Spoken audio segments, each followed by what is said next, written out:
Welcome everybody to another video of Dead by Daylight. My name is Cubeproductions. Today we'll be using Skull Merchant as always. Using a really interesting build where basically we're using the perk Hysteria and other perks that basically benefit from survivors being injured to our benefit. So the first perk of course is Hysteria. But this perk does very simple. Once a survivor gets injured by any means, all survivors who are currently injured automatically become oblivious for 40 seconds, and then this perk goes on a cooldown for 20 seconds. It's actually a pretty good perk. Skull Merchant, but I'll explain later in the video as to why I do not like using it. But first, let's talk about the next perk, Thanophobia. Basically, for each injured, downed, or hooked survivor, every survivor gets a debuff to Repairing Generator, Sabotaging Hooks, and Totem Blessing by 2%. But if 4 survivors are injured, they get 12% instead. Scourge Trick, Penalty beyond all this perk does. Very simple. We hook a survivor on a Scourge Trick for the first time. The gym with the most progress loses 20% automatically and starts regressing. And then lastly, our last perk is actually a perk from Skull Merchant herself, Leverage. What a perk does is very simple. If a survivor were to be unhooked, the survivor who unhooked that survivor will automatically have a 50% debuff to their healing. We have Ultrasonic Speaker to make our drones be able to scan survivors more often. And then lastly, we have an add-on that if you watch my channel for a long time, you know I hate this add-on called Powdered Glass. What this add-on does is basically if a survivor's claw trap, and then we injure them or hit them, they automatically suffer from the hemorrhage and mango side effects for 70 seconds. There's also a reason why I don't like using this add-on, but I'll explain that as we continue throughout the game. If you enjoyed the video, make sure you like, comment, and subscribe. I read every single comment, and thank y'all for all the nice comments I've been getting in the last 2 videos talking about how good I am as a Skull Merchant player and good I am as a content creator. Thank you so much. I really appreciate all of them because I always read every single comment. It was so nice to be able to hear like so many nice things that people say. Make sure you also join the Discord server where you can basically chat and talk to everyone, including myself there, and also post your builds. If you want me to use a certain build, like a certain killer or a certain build with Skull Merchant, I will always look there and be there to answer any questions and chat with y'all. Without further ado, let's get straight to the game so I can show you how great Hysteria is on Skull Merchant. Okay, playing on the Shattered Square for the first match. I forgot to mention also I'm using the newest Skull Merchant skin they added. I love whenever they add a new Skull Merchant skin, by the way. Basically, this is a recolor of her gold skin, but it's in the Rift Pass for free. And I definitely bought some Auric sales, so or whatever it's called. I bought those things so I can easily get the skin faster because I was not trying to spend 7,000 years on using the new quest system to try and get points towards the battle pass when I literally could just spend money. So that's what I did, and I love the skin. It's really good. Even though the skin is technically free, I ended up spending money on it, which is kind of funny. But anyway, I'm going to sync up on these survivors. Now that I've hit her, she's oblivious, and I'm like, okay, this is great. I'm gonna go hit her before she gets to the pallet. Of course not. So now this pallet is like extremely safe, and there's like almost no counterplay to it. So I'm gonna just want her to run from the area, which she does, and now she should go to an area where there should be another pallet, but it won't be nearly as strong. So as a result, I should be able to catch her. So as I expected, she goes to the worst pallet on the entire map. And a really good window, well, kind of good window. I missed because I'm bad at the game. And then she drops the pallet, which is great for me because that pallet was already bad anyway. So now I get rid of this bad pallet and I get to down her. So I'm pretty happy. And we're gonna hook her. So this is a really weird build, by the way. It can incentivize settling because basically you're gonna continuously hook the survivor, and you're gonna continuously go after the injured survivor, and also they're oblivious thanks to Hysteria. Because Hysteria is really easy to activate, especially on Skull Merchant. So as a result, you could use this as a tunneling build. I don't recommend doing that because tunneling is so evil sometimes. But that's one way you can use it. But the main point of this build is to keep survivors injured. I could have got a hit right there, but because of the fact that I expected her to, drop the pallet immediately instead of getting stuck on the log, I ended up not hitting her. So, but it's fine. I'm gonna put a drone right here and hit her easily. Nice. And get speed buff, by the way. It's so nice, by the way, to be able to see like the percentage of how fast you're moving. Even though I already knew it was 5% because I play this killer all the time, it's just so nice to be able to see it. It's a little quality of life change that is great for the game. But let's talk about why I don't really use Hysteria in a lot of my builds. The reason why I don't use Hysteria is because if y'all watch my channel for a long time, you would know one of my favorite perks to use in Skull Merchant. I don't know what that card was doing. One of my favorite perks to use in Skull Merchant is Dissolution. It's great in Skull Merchant, in my opinion. A lot of people, well, some people in the comments have said like they don't like using it because of the fact that it can be kind of inconsistent, and I can definitely agree with that. But for me, it almost always works. Or I put survivors in a situation where they basically don't want to vault the pallet, and if they do, they break it. So I'm pretty happy. Also, they've already done 2 gens already, by the way, so keep that in mind for the future of this game. But the reason why I don't use Hysteria is because this solution only works if survivors are in your terror radius, and when a survivor is oblivious, they're immune to all terror radius perks, or they don't hear a terror radius. So Hysteria or the oblivious aspect in general does not work with this solution, and because I almost always use this solution, I can't use what's it called, oblivious perks. That's another reason why I don't use the perk. I mean the add-on brown noise generator. By the way, this girl is oblivious, so because of that reason, she doesn't know where I'm coming from, and she didn't hear me. So that's the reason why I got the down. I know she's oblivious because of the fact that the perk has a 20-second cooldown, so it's gonna be yeah, it has a 20-second cooldown, which means that once I see it going back like that, that means that it will automatically what's it called, show me how long I have.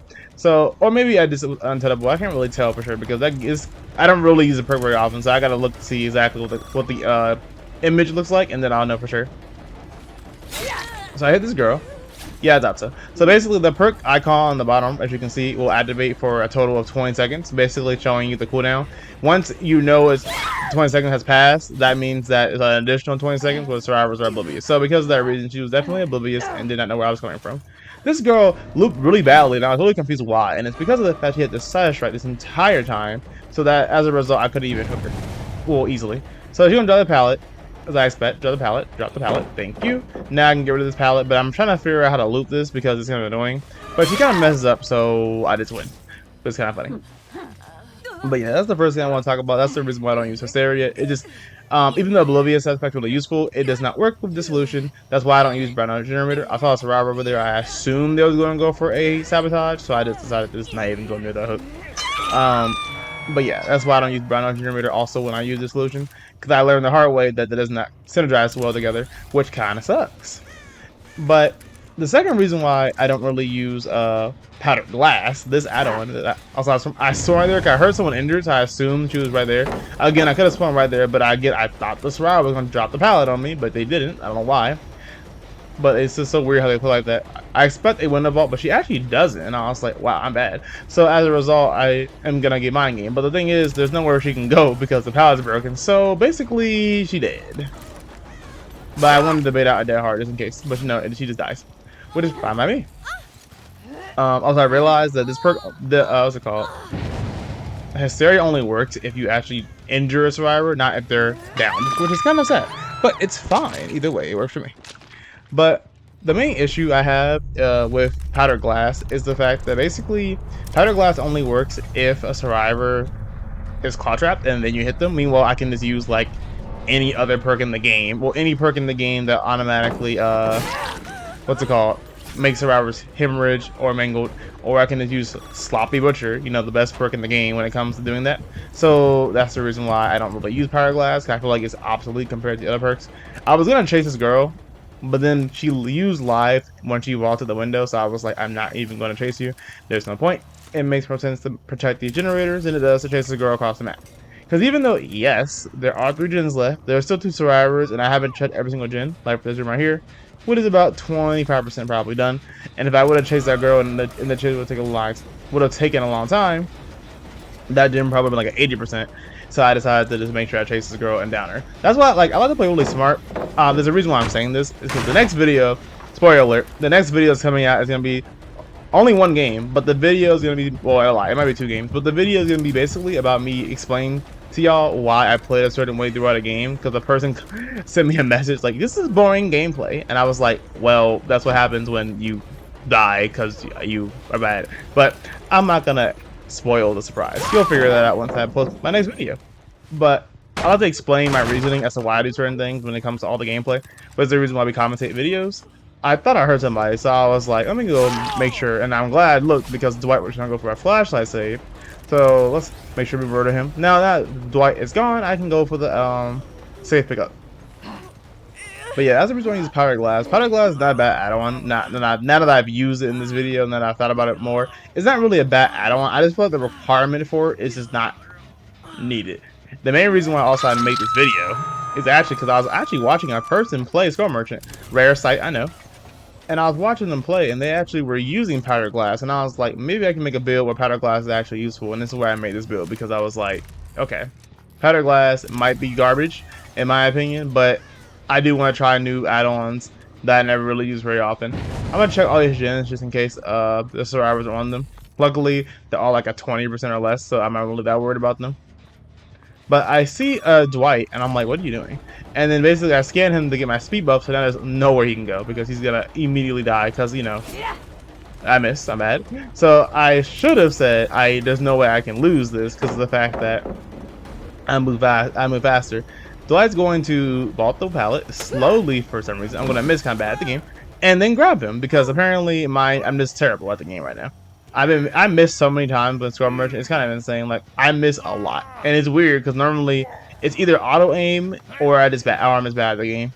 But it's probably both. But I want to blame it on auto aim because I prefer auto aim. Now that I've put this last survivor, Dwight, I literally have used all my score to residences now, so it's just pure time to chase survivors now, and maybe kick some gens. Other than that, that's all I'm really doing. So now I'm gonna try and go towards the generator over here, because I know it has some progress on it. If I go towards the generator, and if I go towards the generator, and I'm unintettable unintettable, they won't know I'm coming. But they haven't even touched the gens, so I literally have no reason to go over here. Also, they kind of 3-gen themselves, to be completely honest, because this map is so small. I kind of forgot this map is actually killer-sided, because the map is literally tiny. It's kind of insane. This girl right here is going to go towards this pallet that I'm pretty sure was dropped earlier, but one of these survivors has that one perk. I can't remember what it's called. I think by any means necessary. I think it's called, yeah, any means necessary. I could be wrong. But it's the perk where basically you can see the aura of down pallets, and then you can pick up the down pallets. It's actually pretty cool. But I did not expect someone to actually have that perk in this game. So because of that reason, I literally am going to have to basically kick all the down pallets now, just so they don't reset them. Now, earlier in this match, literally, there was a pallet that was down. I didn't kick it. They reset it, but the pallet was so bad that it didn't matter that they put it back up, because basically them dropping the pallet is actually worse than them vaulting it, which is kind of sad. That's how bad that pallet was. So no one's on the generator over there because of the fact that I don't see any more progress. This time I see a person on my radar, so I'm like, okay, I'll become unintettable and go after them. And they scream, which means that I am going after the right person. Then this pallet right here, which again was dropped earlier, but I never kicked it, is now back up because of the fact that someone has enemies necessary. So right here, I'm like, okay, I'm gonna try and injure her, claw trap her, that way she moves slower. But because of the fact that I'm not using my normal add-on combination, which is basically running my strobes and battle targeting processor, and I can't remember the name of the brown add-on anymore. I always use it, but I always forget the name of it. Because I'm not using the brown add-on plus battle targeting processor or battle targeting processor and running my strobes, because of this reason, I am not going to be able to actually get the down. Because what vital title processor does, so I can't speak. What that add-on does, basically, instead of the survivor being hindered for 8%, is actually 10%. And then what running my strobe does, it makes the hinder last 1 second longer. So basically, I can do what I'm doing right now, which is scan survivors and basically make the hinder effect last longer and be stronger. So that makes it easier for me to be able to actually chase survivors in situations like this. So the reason why I spend so much time chasing this girl is because I'm at the end of the game. I don't have any more score to pin resonances anyway, and also it's only 2 survivors left. There's no way they complete 3 gens this quickly, which is why in the next video you'll see a situation just like this, and I'll reference literally this video so you understand what I'm talking about. But this is why, like, I always try and get at least 1 survivor dead before 3 gens. If I can achieve that, I'm not gonna say I win every single time, but I basically have a high chance of winning the game because the survivors would have to do 3 gens. But if I'm chasing 1 survivor or 1 survivor's hooked, the chance of them being able to do all 3 gens before the game ends is very low. So that's the reason why, now that I have 2 survivors dead, I can chase 1 survivor, and the other survivor will have to go for the unhook or have to try and do a gen in basically less than 9 seconds. If they cannot achieve this goal, then that means I basically win the game. If they can't achieve it, then I lose. So that's basically my philosophy on how I play Scrum Merchant.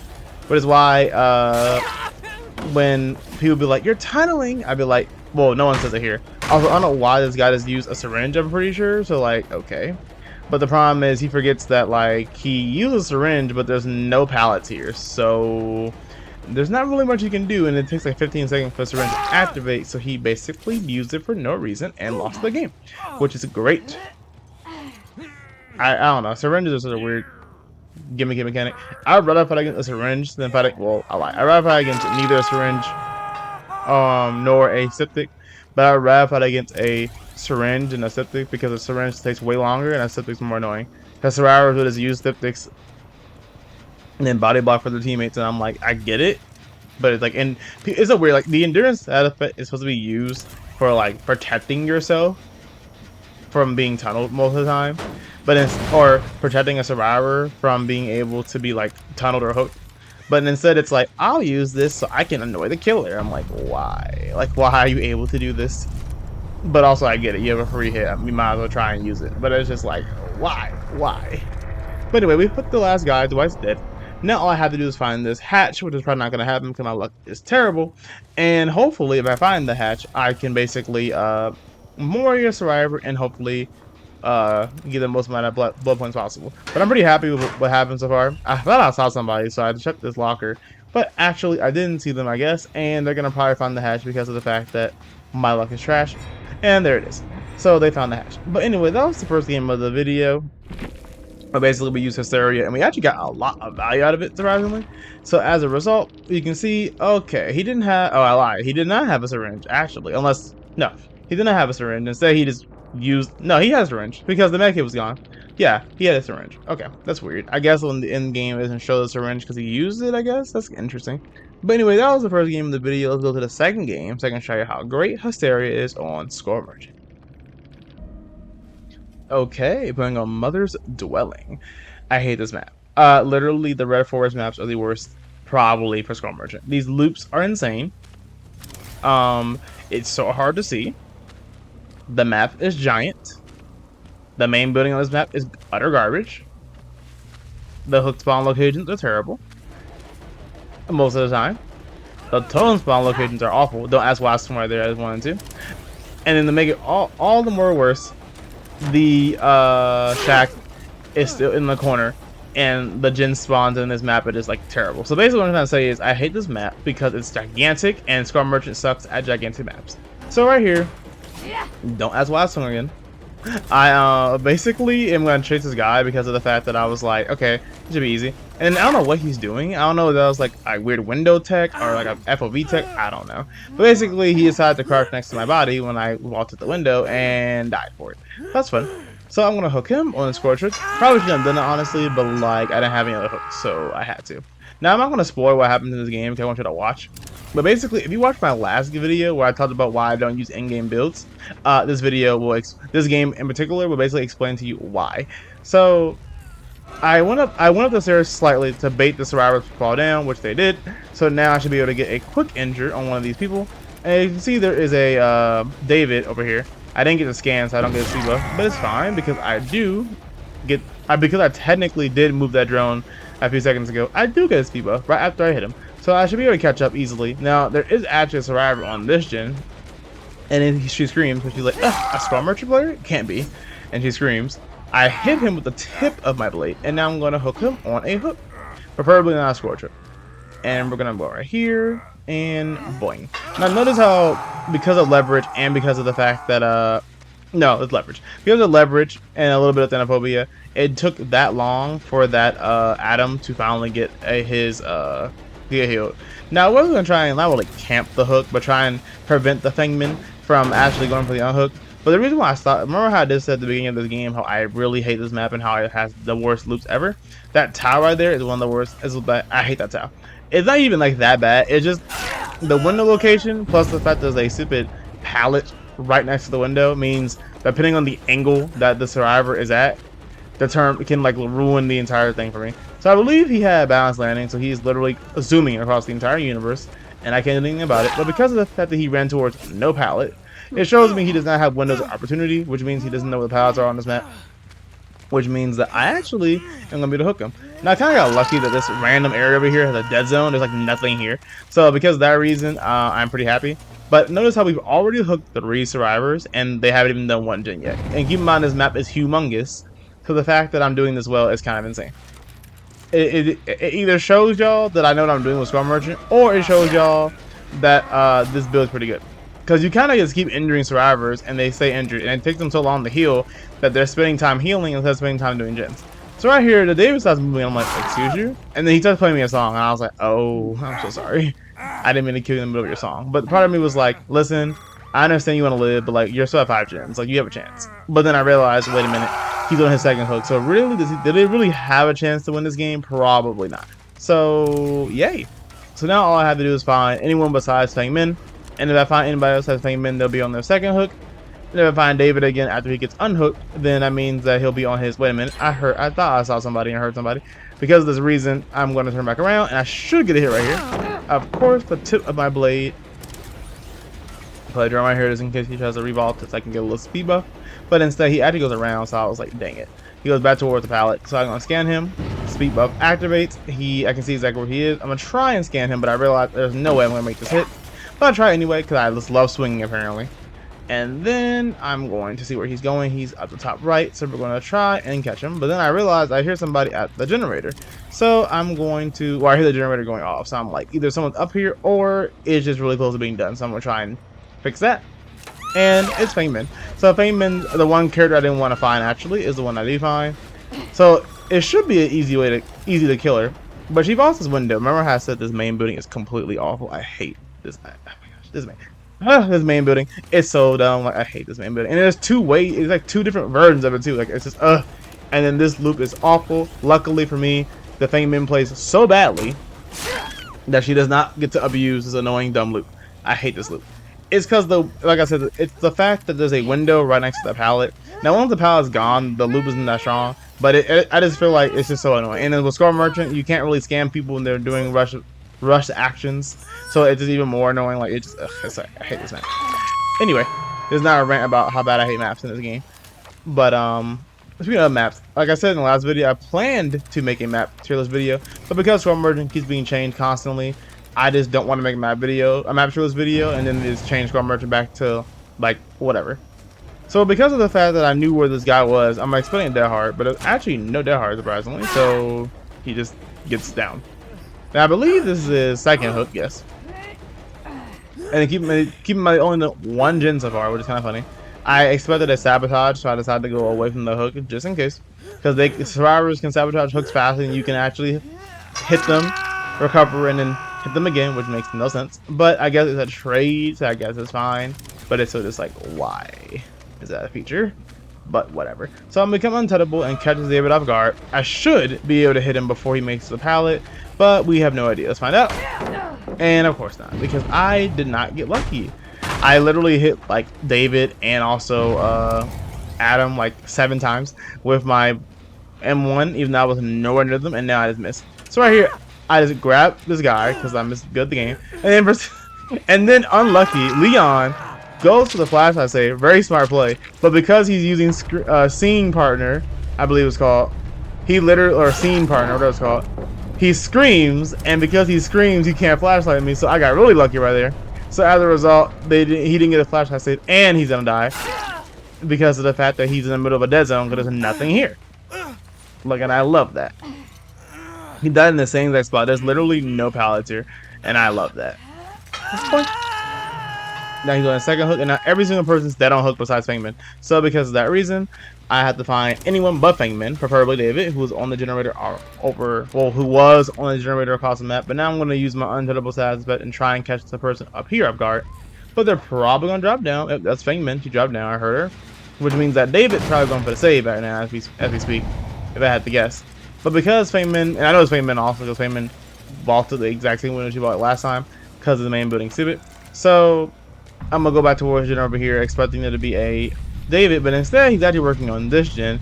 So I'm expecting a sprint burst, but instead he's like, listen, I understand that you're a better Scrum Merchant player.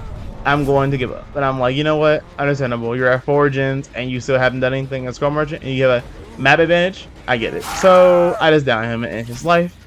My controller is about to die because of the fact that I never charge these things. And we're gonna hook him on a hook and in his life. That way he knows that even though he was a good player and he was fun to play against, I'm better.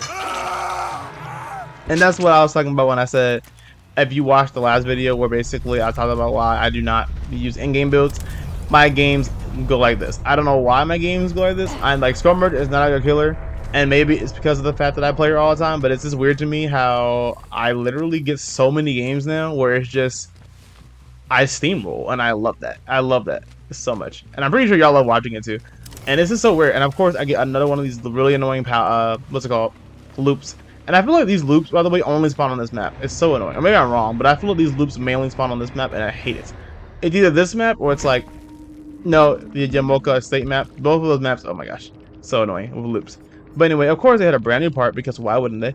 But they only did one gen, and keep that in mind. They had a brand new part and a map advantage, and they only did one gen. Like, I'm just goated. I'm the best Storm Merchant, and the build worked so well because this build is amazing. Actually, I recommend you actually use it. I can't speak, but I recommend you actually use the build if you want to. But of course, if you enjoyed the video, make sure you like, comment, and subscribe. I read every single comment, and I love also reading y'all comments. Make sure you also join the Discord server. Link will be in the description, where you can, of course, talk to me and everyone else there. But I will see y'all in the next video. Have a nice day.